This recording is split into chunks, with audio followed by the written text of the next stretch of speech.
General Shirreff, good morning to you. Thanks very much for joining us. Good to see you. Good morning, Tim. Good to be with you again. We've had the much heralded phone call between Vladimir Putin and Donald Trump. It was supposed to mark the start of a 30-day comprehensive ceasefire in Ukraine and then be part of some accelerated pathway to a comprehensive peace deal. That didn't happen. Uh, Trump got a runner-up prize, if you like, of 30 days of each side not hitting each other's infrastructure, energy infrastructure. What do you take away from this outcome? Well, it was a triumph of hope over reality. And to your point about the 30-day break on hitting infrastructure, that lasted a couple of, no time at all because Russia was back at it last night, as was indeed Ukraine. No, I mean, I think the penny's got to drop that there will be no stop to this war until Russia recognizes that it is not going to succeed in removing Ukraine from the map as a sovereign state. And that penny is yet to drop. And it seems to me that what's happening in the White House and with President Trump is that he's playing Putin's tune, and he's effectively going along with what Putin wants. But it's clearer now that Putin intends to go for his maximalist demands. He's going for complete victory and the subjugation of Ukraine, isn't he?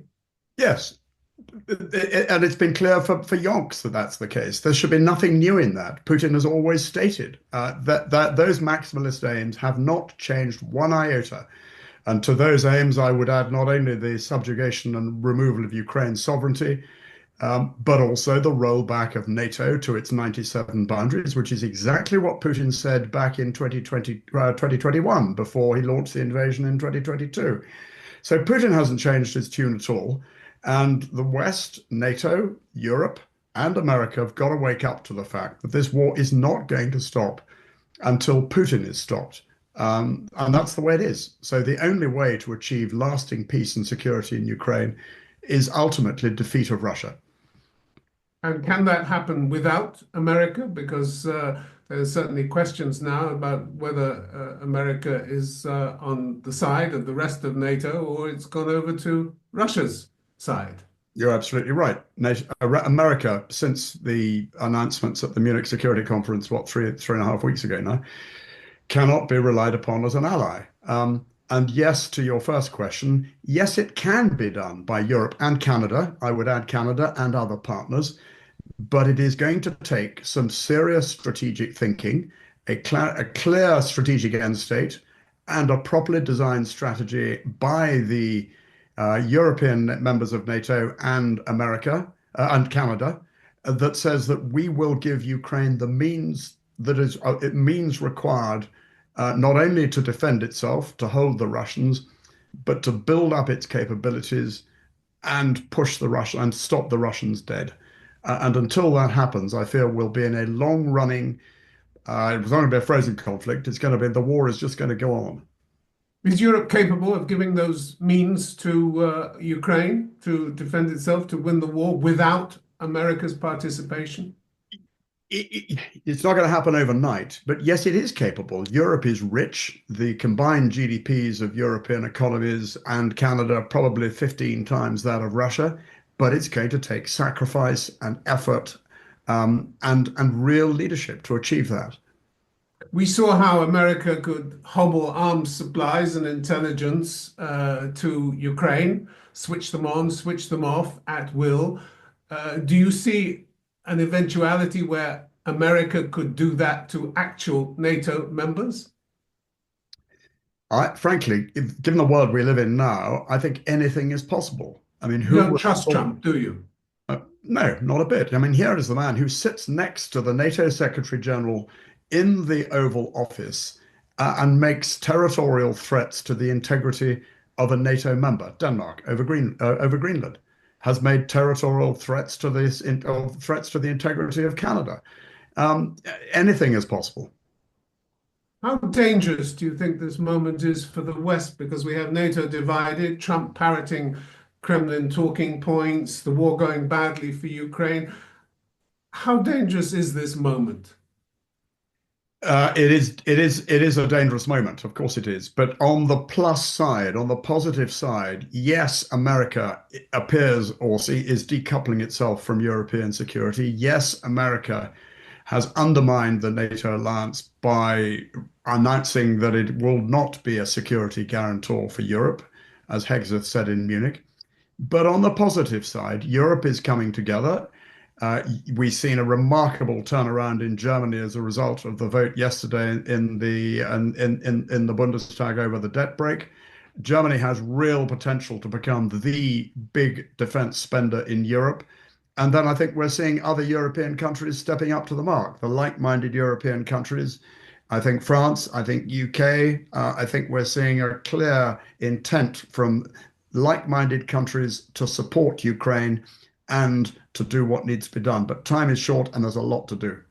But sitting in the Kremlin and looking at the chaos in the Western alliance, you would think if there's never going to be a better time if we want to expand our influence and our presence and our footprint in Western Europe as opposed to just in Eastern Europe, now is the time to go. Wouldn't there be Yeah, voices saying that? you would absolutely think that. And Putin is sitting very fat and hammy, tasting with large amounts of vodka what is going on in the West. But the reality is, of course, that Russia is fixed in Ukraine. He has not got the capabilities to extend elsewhere militarily, although it is doing so in other ways. So I cite the electoral manipulation in Romania, for example, the electoral manipulation in Georgia and Moldova. These are all indicators that Russia is not going to stop at Ukraine. And this makes it even more important for Europe to really double down, recognize the reality of the threat, recognize that this is existential, and do what needs to be done.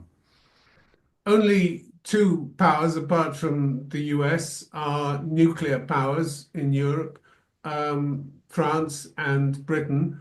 Britain rents its nuclear devices, its missiles from America. Could America hobble Britain's nuclear deterrent? It does. I think you need to. I'd probably need to push back a bit. I'm not a nuclear expert on renting. Britain produces its own capabilities, but it is inextricably linked in technical terms. You're absolutely right to the sort of the technical stuff in the boats themselves. Um, the answer is I think Britain still has the capability and the independence, but it there is a dependence on America in some technical areas. France has no such dependence. It seems to be offering some kind of nuclear protection to the European continent. Do you think that's a viable proposition? I think it's a very welcome proposition, and it certainly needs to be looked at. I mean, in the nuclear debate, you can't get away from Budapest Memorandum 1994, under which Ukraine gave up its nuclear capability in return for security guarantees from Russia, France, Britain, and America. And look where that got it. So at the end of the day, nuclear still counts. General Shirreff, if there's a ceasefire, more than 30 countries are apparently willing to join the UK and France in either providing troops for peacekeeping forces in Ukraine or helping with intelligence and logistics. How credible would that be for a force like that facing a battle-hardened Russian army? It's only going to be credible under two conditions. Number one is that Russia is forced to accept it because Russia has thus said it would never accept it. So Russia would need to be forced to accept it, which takes me back to my argument that the only way this war is going to stop and the only way there'll be a ceasefire is when and if Russia is defeated. And the second point is that any force put in after such an eventuality cannot be a lightly armed, flag waving, blue berried peacekeeping force. It has got to be a war-fighting force. It's got to be ready to fight. It's got to be capable of overmatching anything the Russians can put up against it. And that means it's got to have mass and capability together with all the precision that is needed. So this has got to be a serious war-fighting capability. Nothing else will cut it. But Europe doesn't have that capability at the moment, does it? Europe could generate the capability. Again, I come back to my point about really leaning in and building capability, but it would take time. I think it would take the British some time to deploy a properly constituted warfighting division along the lines of the division we deployed in 1990 and 91 to the first Gulf and 2003 to the second Gulf. If the war continues in Ukraine as it is at the moment, and Ukraine continues to lose territory, lose vast numbers of its soldiers, how long have they got? Ukraine will hang on. I'm convinced of that. They might lose more ground, but just look at the way the Russians, for all their efforts, they've moved inches, yard by yard, over a year and a half, incrementally, at vast expense, at vast cost of life and life and wounded. By the 9th of May victory parade, it's anticipated that Russia will have lost a million killed or wounded in Ukraine. So Russia is not about to break through majorly in any way at the moment.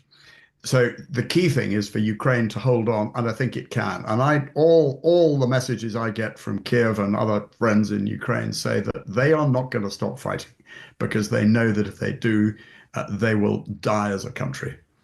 The West is giving them enough to go on fighting, but it's not yet giving them enough to win, is it? No, no. And I come back to my point about the need for a properly thought through strategy to give them what is needed to win, both in equipment terms, investment terms, and in support with training and reform terms. Mark Rutte, the boss of NATO, has said once the war is over, there'll be a time when Europe will normalize relations with Russia. A bit early to talk about that, isn't it? What about reparations, handing back the stolen children, war crimes tribunals, things like that? Exactly. I think we've got to get used to the reality that Russia, even if what I would like to see happen, which is a defeat of Russia, even if that happens, Russia will remain antagonistic, aggressive, resurgent, revanchist, determined to rebuild another Russian empire in Eastern Europe.